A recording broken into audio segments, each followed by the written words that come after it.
कोई भी सास चाहे जितनी लाडली बहू घर में पालती हो, पर याद रखना बांसों की लकड़ी पे मरी सास को घर वाले जब सजाते हैं तो बहू को भी अनुमति दी जाती है, ए बहू रानी सास के कान नाक के सब उतार ले।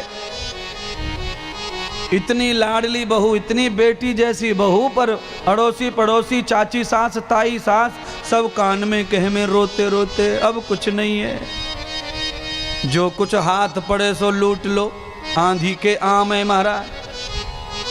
हाँ, बहू थोड़ी थोड़ी फुसुक फुसुक करे नकली और पूरा हाथ पे जोर लगावे।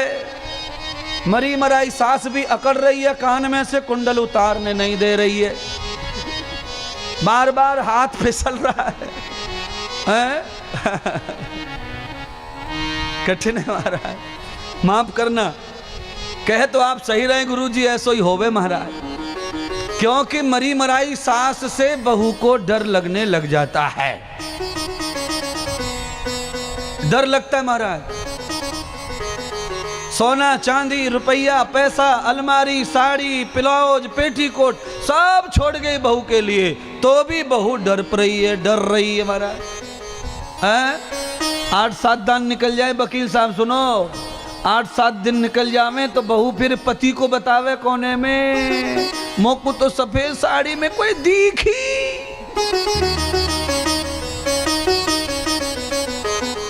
है पति समझावे माला, पति समझाता है, अरे बावली तूने मम्मी को मरते देखा, हॉस्पिटल में देखा, इसीलिए तेरे चित्त में वही रिकॉर्डिंग है, इसीलिए दिख रही है, वो कुछ नहीं है, सब भ्रम होता है।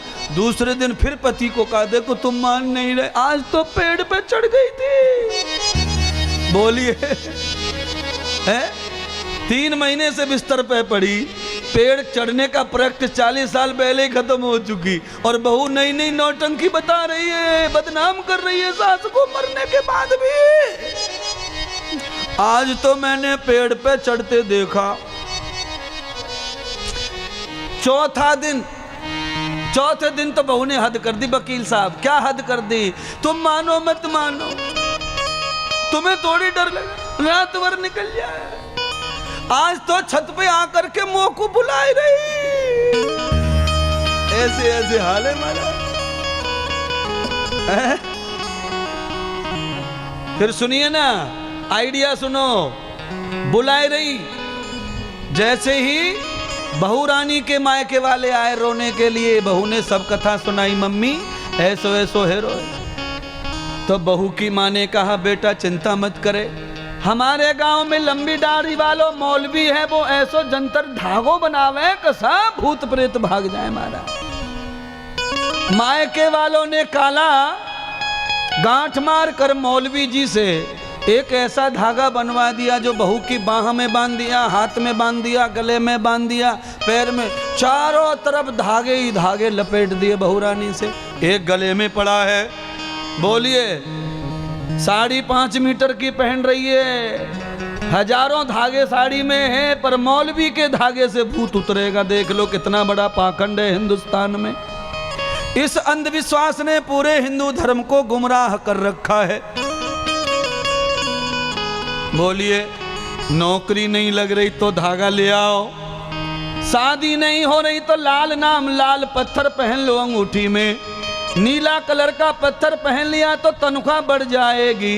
क्या बढ़ जाएगी? तनख्वाह। नीला कलर अंगूठी। और सुनिए, असली तो रह गया इंद्रदेव के पास। 7 साल हो गए, बहू मां नहीं बन पा रही है, बालक नहीं हो रहे, तो गुरुजी ने कहा लाल पत्थर डाल ले बीच की उंगली में। डाल लिया, नाल डाल लिया, पीला डाल लिया, हरा डाल लिया, फिर भी पेट अदर होता नहीं, मोटा होता नहीं। जैसो को तैसो हाल है हमारा। सुधर जाओ छत्तीसगढ़ियाओ, अंगूठी पहननी है तो सोने की पहनो, आपत्ति काल में काम आ जावे। डॉक्टर की फीस भरने को नहीं थी और नाव केवट की देने को नहीं तो सीता का सोना काम आ गया। ये हीरे मोती लाल पीले पत्थर कभी काम आने वाले नहीं है। जिस सुनहार से लिया है वो वापस इसे पैसों से लेता, वो खुद जानता है कि ये नकली है, असली के भेष में भेज रहा हूँ, है तो नकली। हाँ महाराज। कहाँ मिलते हैं गुरुजी? ये किशनगढ़ राजस्थान में अजमेर के पास 9 रुपए का मूंगा पंखड़ी मिलता है, पोखराज 45 रुपए का, नीलम 86 रुपए का, और बिक रहा है 9,999 रुपए का। सीधा सीधा 9,000 कमा रहे महाराज। पहनो पहनो और पहनो और पहनो। इसीलिए महात्मा इंद्रदेव बिल्कुल क्लियर है। देखो, किसी भी पत्थर का सहारा लिया नहीं है, फिर भी व्यास गद्दी पर बैठे हैं। और तुम मरे जा रहे अंगूठी पहन पहन के, पर आरसीसी की छत पड़ती नहीं है।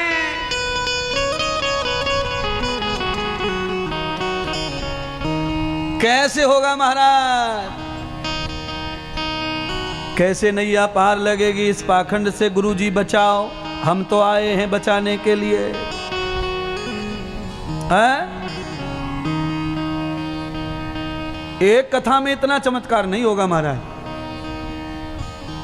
फोड़ा फुंसी पे दवा डॉक्टर लगाता है तो पहले फोड़ा का मवाद निकालता है, फिर सफाई करता है, बाद में मरहम लगाता है। तो साफ सफाई तो फोड़े की हो जाएगी इस कथा में, पर मरहम फिर आगे भविष्य में देखेंगे तब लगाएंगे। तीसरी कथा में दाग धब्बे सब मिटा देंगे महाराज, ओरिजिनल क्वालिटी। कौशल्या महारानी राम के मामा का गांव छत्तीसगढ़ बना देंगे तुमको प्योर।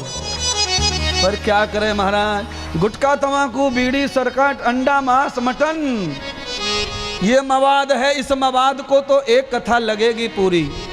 आज 5वां दिन है महाराज, कई लोगों का मवाद निकल चुका है, कई लोग बाकी हैं। छोटी मोटी फोड़ा फुंसी तो ठीक कर दूंगा, पर 17 तारीख से राजनांदगांव में भी चालू होगा ऑपरेशन। वहां पर पहुंच जाना, बचा कुचा वहां फिट कर देंगे महाराज। नहीं पहुंचा जाए तो संस्कार टीवी के माध्यम से 12:30 बजे नहा धो के कुल्ला दांतुन करके कम खा के बैठ जाना सोफा पे। क्या करके? कम खा के 100 ग्राम भोजन करके कथा सुनना और कथा कहो। फिर कथा कहने में आनंद आएगा और कथा सुनने में भी। हाँ महाराज, आधी थाली दाल चावल लपेट के आए, 2 लोटा पानी, फिर कथा कहाँ? फिर तो झटका। चावल कोई मामूली बात है? चावल ऐसे फेंक दो तो लड़का लड़की हो जाए बहू के, इतना खतरनाक हो गया चावल है। 4-5 अग्नि के फेरे लेके चावल लाल पीले ऐसे फेंक दो, सदा सुहागन हो जाती है। इतना चावल में ताकत है। और थाली भर के पेट लपेट ले, फिर कैसे नींद ना आए बताओ?